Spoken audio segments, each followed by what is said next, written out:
થરાદ બસ સ્ટેન્ડમાં chain સ્ક્રેચિંગની ઘટના આવી સામે. થરાદ બસ સ્ટેન્ડમાં બસમાં બેસવા જતા મહિલાના ગળામાંથી સોનાની ચેન લઈ ગઠિયો ફરાર.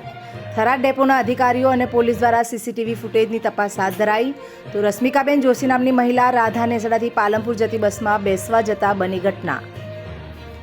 મારું નામ રશ્મિકા ચિરાગભાઈ જોશી. હું થરાદ મારા સંબંધીને ત્યાં આવી હતી. સવારે ડીસા જવા બસ સ્ટેશન ગઈ અને ત્યાં બસ આવી એટલે હું ગઈ. ત્યાં બહુ ધક્કામુક્કી થઈ. ત્યારે મારી ચેન જતી રહી અને હું ચડ્યા પછી થોડી વાર પછી મને ખબર પડી. ત્યારે મેં કંડક્ટરને કહ્યું કે મારી ચેન જતી રહી. તેમને બસ સ્ટેશનમાં ફોન કર્યો. તેમને સીસીટીવી કેમેરામાં જોવરાયું. એમને ફોન કરીને કીધું. પછી એમને એવું કીધું મને કે તમારા સંબંધી કોઈ હોય તો એમને મોકલો ત્યાં આગળ. તો મેં મારા સંબંધીને ફોન કર્યો. ત્યાં આગળ ગયા, સીસીટીવીમાં ચેક કરાવ્યું અને પોલીસ સ્ટેશનમાં અરજી આપી.